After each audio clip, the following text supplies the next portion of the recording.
Hello and welcome back to my channel. Today I am going to talk about all the books that I read in the month of March. So this was a pretty good reading month for me. I was looking at my list of what I had read and I kind of was like, this was not a good month. And then I looked back to the beginning and I was like, actually, I had a lot of 5 stars. So, I guess it was like recency bias. I was like only really thinking about the books that I had like just been reading, I guess. So hopefully this will help me remember that I liked some of these. So let's just get started. So my overall stats are that, like I said, I read 14 books total. 8 of those were audiobooks, 3 of those were ebooks, 1 of them was a physical book, and 2 of them I did an audio physical combo situation. So yeah, pretty audiobook heavy month. 6 of these were thrillers, 3 were contemporary fiction, 1 mystery, 1 biography, 1 sci-fi dystopian type, 1 fantasy, and 1 romance. So I definitely had a wide variety of books this month. I mean, I did read 6 thrillers, which I don't really even think of myself, when I think of myself as like a reader, there's no genre that I feel like I am more than others. I mean, definitely fiction, but not like any specific type of fiction. So I guess I do like a thriller though, but whatever. 4 books I gave 5 stars to. So out of 14, that's pretty good, over a third. 2 books I gave 4.5 stars to. 3 books I gave 4 stars to. 2 books I gave 3 stars to, and 3 books I gave 2.5 stars to. That was so much harder to say than it should have been. So yeah, I mean, I guess if the lowest rating I gave anything was 2.5, which is like half of the whole scale, that's not bad. I should be nicer than I was. So I'm gonna do my best with this recap. I don't know why March felt like the longest month, so I'm going to have to kind of like really look back at my brain to remember what these books were about and like how I actually felt about them besides just a rating number, but that's okay. Let's go. First, I read The Drawing of the Three by Stephen King. This is the second book in the that's not what it's called. In the Dark Tower series by Stephen King. And I really liked this so much more than The Gunslinger, which was the first book. I think I spoke about this actually in my monthly wrap-up for February because I had almost finished reading it by the time I did my wrap up, but I always just stick to whatever month I actually finish the entire book in as counting it towards. So yeah, this I really liked. I thought that it was so much more entertaining and so much better written. I actually could follow it. So I really, really liked that. I started reading the third one, which is called The Wastelands, and I needed a break. I don't know, it was just not sticking with me. I was listening to the audiobook, and I did listen to the audiobook of The Drawing of the Three, but I guess I just liked it a little better that way.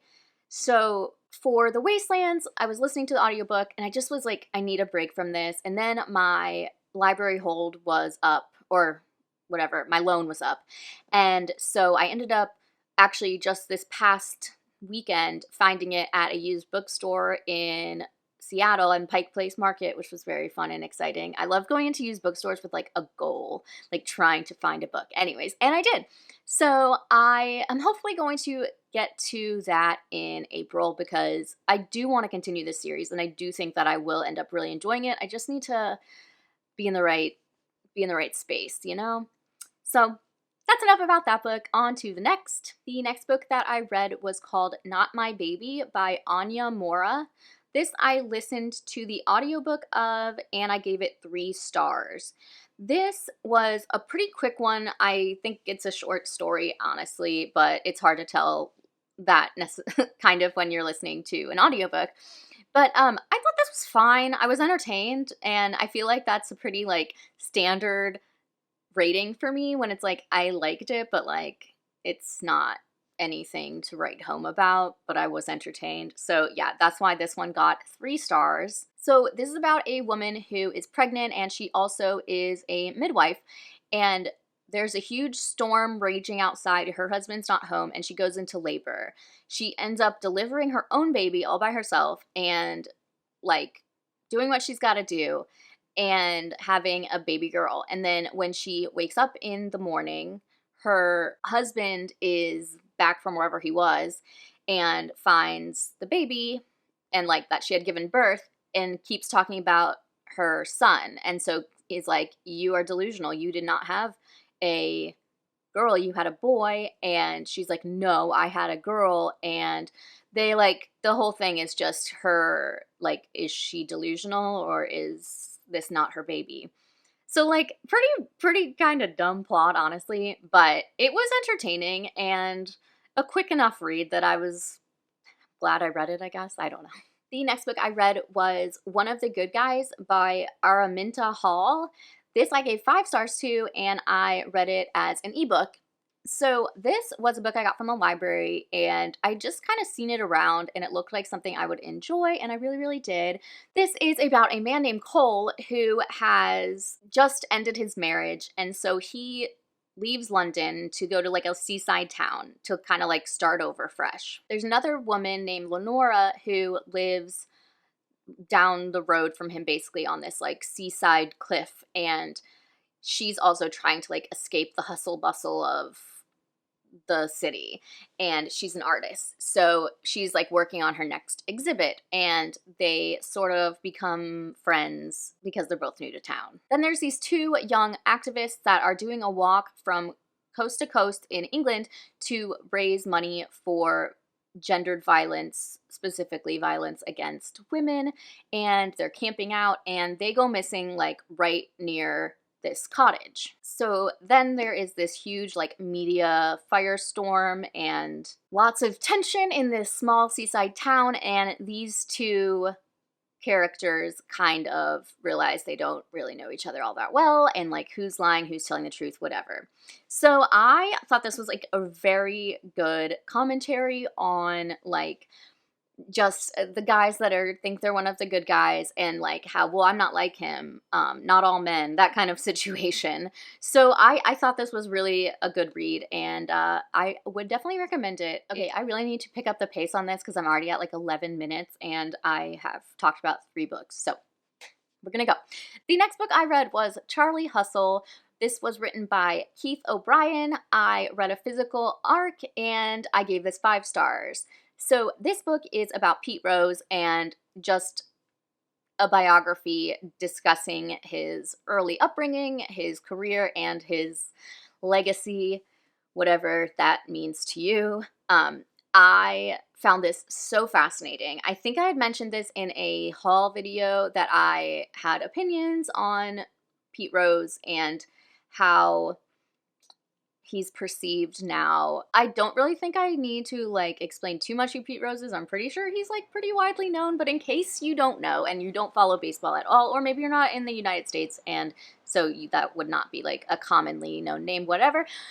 He was a incredible baseball player, just absolutely unreal, is the all-time hits leader, and, like, it's gonna be pretty hard for anyone to beat that ever in the majors. It's like over 4,000 hits in his career. And so he was, I mean, not a great guy, but he was involved in a scandal in which he was betting on baseball, which now is just everywhere. I mean, there's so much legal betting going on, and I mean, it's just kind of, that's a, you know what? That's a conversation for another time. But he was managing the Cincinnati Reds and was betting on his players, and obviously he had, like, more information on, like, how they would play based on the lineup, based on, like, he had been the one, you know, seeing them practice and, like, who's hot, who's kind of slumping, and, like, so, you know, he had an unfair advantage to be placing these bets. And then he was caught out and all kinds of stuff. Basically, he, you know, is not eligible for the Baseball Hall of Fame, despite the fact that he holds all of these crazy records that, I mean, the hits record is just one. That's probably like the most well-known, but he has so many other stats that if he was anyone else would absolutely be in the Hall of Fame. And so there's a huge debate amongst baseball fans on whether or not he should be in there. And I always was of the mindset that he should be, because like it never processed to me that like betting on his team would be wrong based on the fact that he knew stuff in advance that other people betting on stuff on the games wouldn't know. Like, I don't know why that just never really computed for me, but I was like, he's betting on his team. It's not like they're throwing the game so he can win money.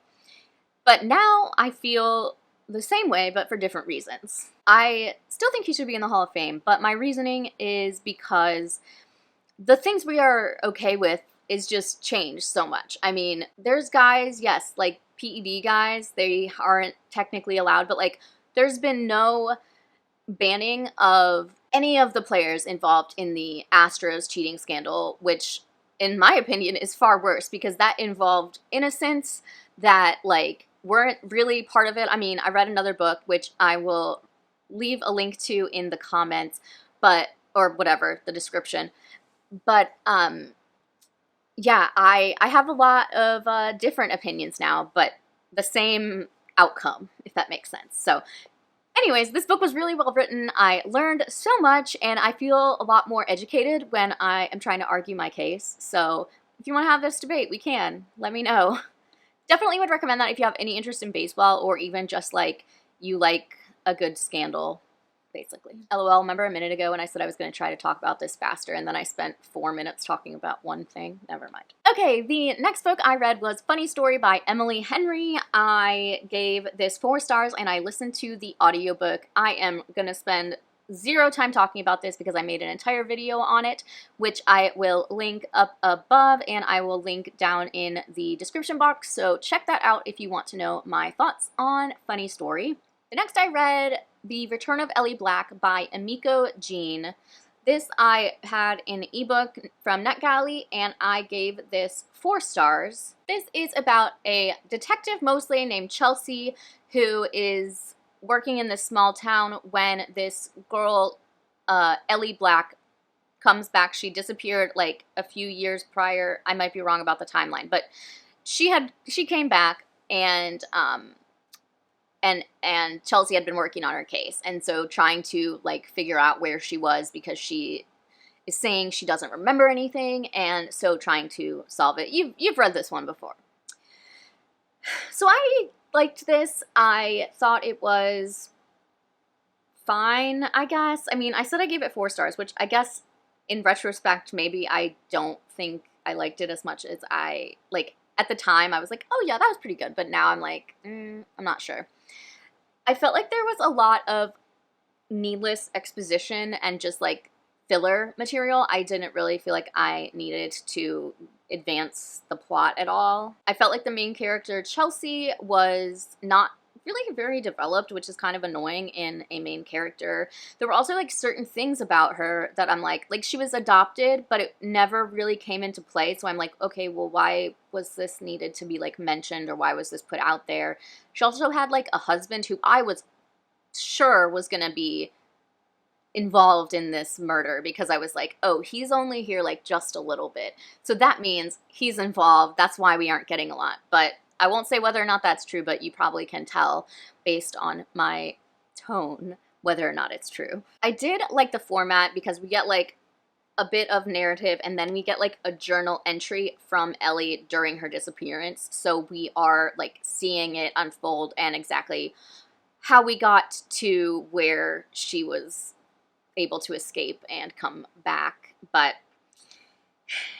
yeah, I mean, this is an interesting mystery. There is some action, so I mean, I guess just ignore my ratings. I don't know.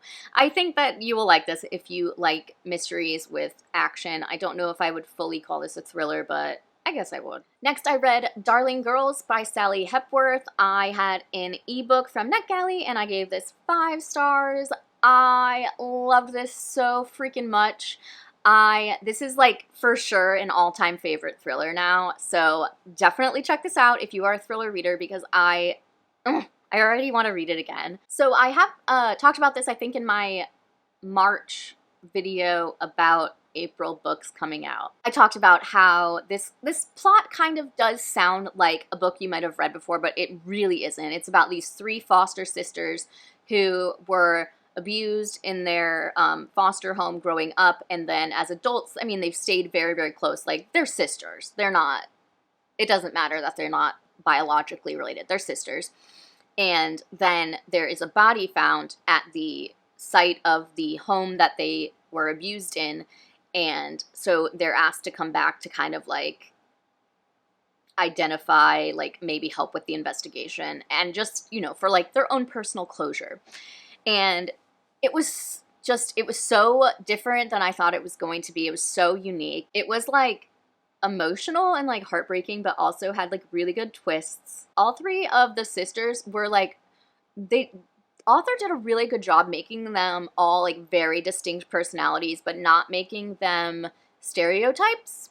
So I really liked that kind of element of this book. Like I said, a lot of twisty stuff, but it didn't do something that I get so annoyed by, which is putting in just like these absolutely unbelievable twists that like could never and would never happen. So I'm very happy about that, because that just drives me nuts. But this one didn't do it. This was incredible and perfect, and I can't wait till more people read it and I get to hear their reactions. Next, I read Girls and Their Horses by Eliza Jane Brazier. I got this on an audiobook and I gave it 5 stars. This is a book about horse girls, which was like a total nothing. Like, I knew nothing going into this really about the horse world and how it is. I mean, you do one competitive thing as a like kid growing up, and you growing up in that particular world. I feel like they're all relatively similar. Like, I grew up in competitive dance, and like, so the way that the dynamics work between like the parents and the coaches and the teachers and like, you know, the students, like there's a lot of similarities, but I still found this to be super fascinating because horses is something that I've never ever really been interested in. So really interesting and different to learn about that aspect of horse show jumping. So this kind of takes a format similar to like Big Little Lies. In the beginning, we know someone died, but we don't know who, and we don't know like how we got to this point. So we're getting the narrative, but in between, like sprinkled in between, we are getting police interviews and just like, how did we get here? So that is, it's mainly about this family that has just moved to Southern California from Texas. They're kind of like new money rich, and the mother has always wanted to be like a horse girl, but she never really had that chance because she did not grow up wealthy. And so she's like, my kids are going to be horse girls. And she puts them in, and the barn that they go to is like not super welcoming, but then when they all realize how much money this family has, they're like, okay, well, she can help us out with finances and stuff. Like if we say like, oh, well, we really need this for this horse, whatever. And then I guess there's a thing too where it's like, if a individual or a family owns a horse, other people at the barn get to ride it. I don't know. But this family gets so immersed into this like horse world, but then there's all these twists and turns with like the owner of the thing who's like this prestigious like horseback jumper rider. I'm so sorry. I read this at the beginning of the month, and now all of my lingo is out of my brain because I'm not from this world. And then like there's this huge horse show at the end, and then someone dies, and like, how did it happen? So really, really interesting. And I've read another book by this author, which was called what was it called? Good Rich People. And I loved it. It was so satirical and just like, I don't know. It was a little bit weird, but I loved it. So this one was less weird, but I still loved it. All right, again, gonna pick up the pace a little. Next I read Mrs. Quinns' Rise to Fame by Olivia Ford. I had the physical book and I gave this 2.5 stars. This was a book that I read for my book club, and I mean, I was kind of an outlier that just didn't like it, but there was something big that annoyed me. So this is about an old woman who is sort of like, I lived my life for everyone else, and she kind of has these regrets. And so she loves baking. She has like a family history of baking. Like all of her family was really into it. And so she submits an application to be on like what is essentially the Great British Bake Off. The Great British Bake Off. Why is that so hard to say? But she like doesn't tell her husband, and so throughout this book, it's just like her on the show, which I feel like I have read this book before. But then we get flashbacks to like when she was young, where she like was going through something, and that thing that she was going through, she also never told her husband about. And that was where my problems with this book were. Both the fact that she was like she like didn't tell her husband where that she was applying, and like not just didn't tell him, but like she lied about when she like went to London for like the in-person auditions, like where she was. And like I just think it's like I don't want to be unsympathetic to her feeling like she doesn't want to tell anyone because she thinks she'll be a disappointment if it doesn't work out, whatever. But I'm also like, if this is your husband and this is like the way they describe their love for each other is just so unconditional and just they're best friends and like they never had kids, so like their whole lives have been so focused on each other. I'm like, you didn't think you could tell him this and he wouldn't be your number one cheerleader and not care at all if you got it or not, like he was gonna be there. So just that really annoyed me, and it kind of carried through the rest of the book because of this big thing that happened a long time ago. So that kind of ruined it for me. Other than that, I just didn't think it was anything special. Next, I reread Station 11 by Emily St. John Mandel. I did an entire vlog about this, so I'm not going to talk about it, but I did listen to the audiobook. I gave it 4.5 stars this time around, so spoiler alert on that vlog, but if you want to know all of my thoughts and feelings reading this a second time, please go check that out. I will link it up above and also in the description. Next, I read American Mermaid by Julia Langbine. This is a book that I read the audiobook and the physical copy, and I gave this 4.5 stars. I really enjoyed it. So it is about a woman who's a high school teacher. She writes this novel called American Mermaid, which is about this just like completely like badass feminist woman who is in a wheelchair and she tries to die by suicide. She like wheels herself off of a dock, but then she realizes that like she's a mermaid, and it goes from there. But like I said, like it's like a book within a book at parts. So this teacher, she wrote this book. It got adapted into a movie, and so she's now out in California working on the script for what will become the movie version of her book. And a lot of it is her like just kind of going heads butting with the other writers and just in general like getting so much pushback on things from her story. At the same time feeling like her character is actually coming to life in the same sense of like facing adversity that she's facing right in real time. So I thought this was super well done, kind of weird. So if you are someone that likes a little bit of like weirdness in your books, like you will like this. In between the like current premise, you're also getting a lot of excerpts from the book itself. So that was really cool, and I honestly would love to read a like full-length version of the book. But this was great, and the audiobook was also really good, so if that is your preferred reading method, I can say that you should read it. Next, I read Good in Bed by Jennifer Weiner. I listened to the audiobook, and I gave this 2.5 stars.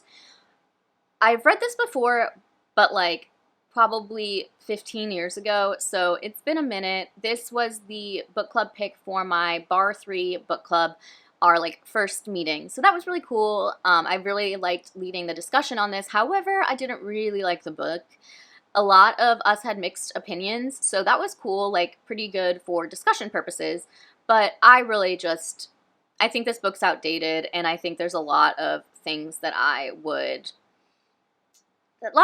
I guess, that like don't hold up, and it's hard for me to get my brain into a position where it can like understand that. Like there's some weird like little bits of homophobia that's like not blatant, but it's definitely there that I don't think would be accepted in a book these days. And I don't, of course, think that it's a reflection on the author. I think it's a reflection on the time that we were living in. This came out, I think, in 2002, if not earlier. So yeah, I mean, again, like, not acceptable, but I think it's a little more understandable.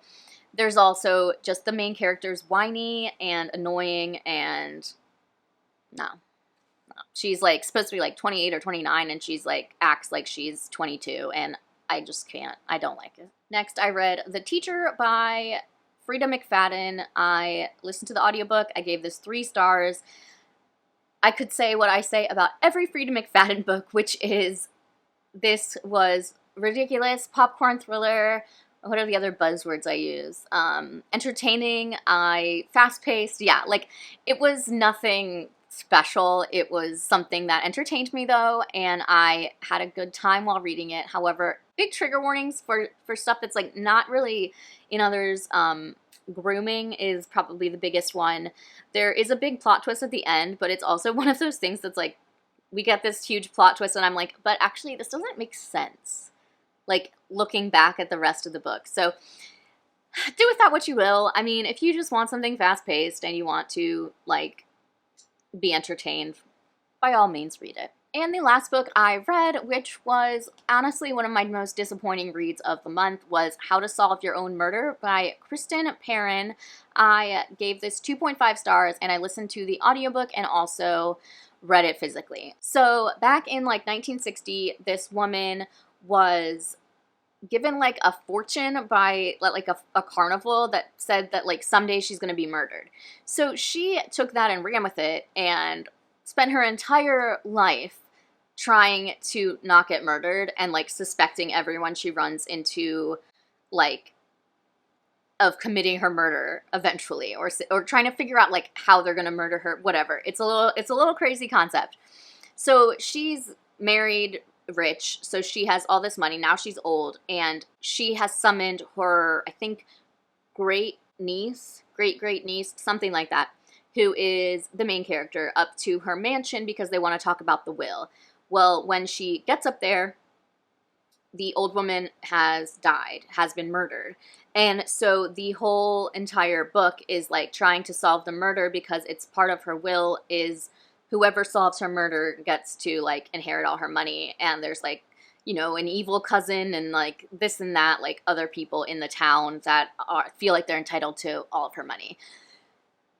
So this was just kind of boring. I mean, you could categorize this as like a cozy mystery, because really it's amateur sleuthing a lot of the time. And I don't know. I like a cozy mystery, but this one didn't offer me any baked goods like most of them do. So, or bookstores. They did not have either of those things. And that is a requirement for me and cozy mysteries. So yeah, unfortunately, this one was just not my favorite, but it's pretty new, so hopefully other people enjoy it and it gets some traction, because like I think the writing was good. I think the author has a lot of potential. I think this is a debut. So basically what I'm saying is this was not the book for me, but it might be the book for you, because I think it could just be very specific things to me that I didn't like. All right, 37 minutes later, and I have reached the end of this video.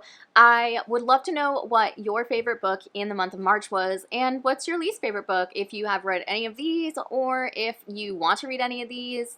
I would love to know that too. If you like this video, give it a thumbs up. If you haven't subscribed, I would love it if you would, and I will see you in the next one. Bye!